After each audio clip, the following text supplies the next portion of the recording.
All across Wisconsin, hunters are gearing up for the 2020 gun deer season. For many of us, the annual deer hunt is a tradition that brings friends and family together each November. Some friends won't be with us this year, and we'll miss them. Let's pledge to carry on the tradition as they would have wanted us to. We dedicate this year's show to the memory of Dave Cook. We'll be thinking of you, Dave, as we hit the woods this fall. In this year's show, we'll meet several hunters who share the story of their successful hunts from last season. We'll get expert advice on tree stand placement and attracting deer to your property.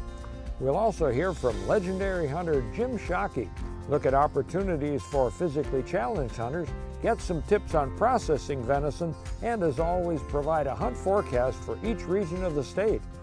I'm Dan Small. Welcome to Deer Hunt Wisconsin 2020.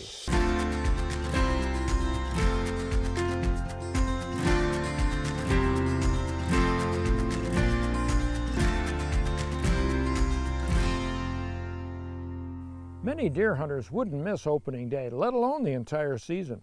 But some hunters give up hunting for a variety of reasons, and some return to the sport later, often with the help of a friend or relative. Charles Beedlow gave up hunting, and then he came back to it thanks to help from his friend and mentor, Joe Russo. Well, I grew up hunting. My father, he grew up in Ohio, and that was part of his family tradition growing up. And it was something I was very eager to do as a child. I went hunting with him many times, even before I could legally go, and just kind of observed what he was doing. And the excitement couldn't compare to the first time that I saw him take a deer. And it was so exciting to me to see that. And I wanted to do that so badly, and I did. My first year where I could hunt, I legally took a deer. But he passed away in my middle teens. And at that point, just going out in the woods was a sad affair. I bought a license the next year, and I sat in the tree stand, and I just thought to myself, why am I even here? Without him, it wasn't the same. About 15 or 16 years passed, and I was talking to Joe Russo. I've known Charles since he was in 7th grade, so we've always been in close contact.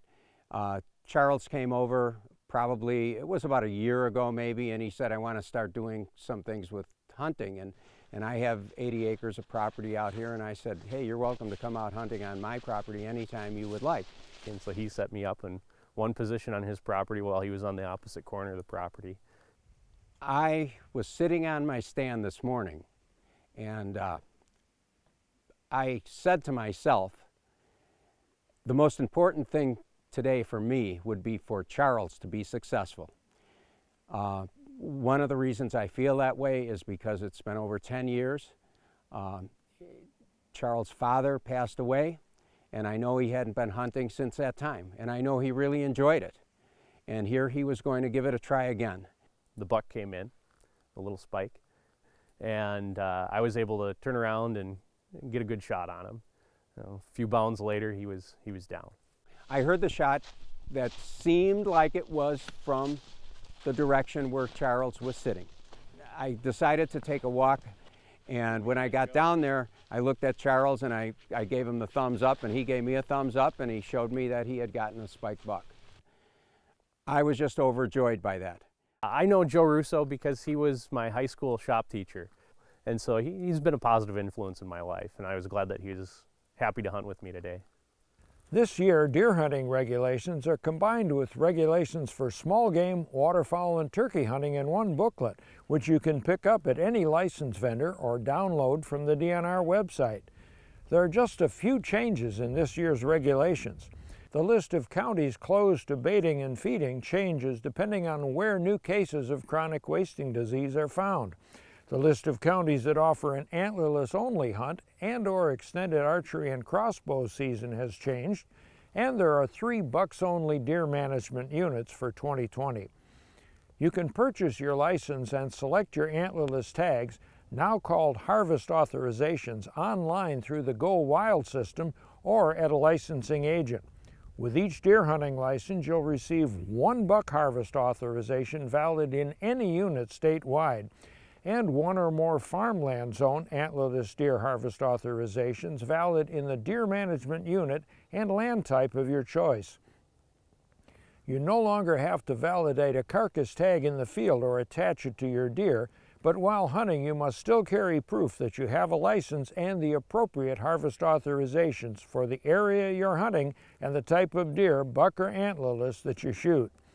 Proof can be in the form of a Go Wild conservation card, your authenticated Wisconsin driver's license, printed copies of your license and harvest authorizations, or a digital copy of these documents displayed on a smartphone or tablet. With each license they purchase, youth hunters 17 and under will receive a junior antlerless deer tag valid for taking one antlerless deer in any unit statewide. Youth hunters are not required to specify the zone or unit, but they must indicate whether they plan to hunt private or public access land. There are special opportunities for Class A or C disabled hunters as well. Bonus antlerless harvest authorizations went on sale in August and are sold out for some units and land types. They may be purchased at the rate of one per day until the unit is sold out or the season ends. All deer taken must be registered by 5 p.m. on the day after harvest, and you'll need your harvest authorization number to do that. You can register a deer easily online or by phone. Instructions are printed right on the harvest authorization tag. You may also register a deer at participating walk-in stations. We'll have a link on the Deer Hunt Wisconsin Facebook page, or look for one of these deer registration station signs.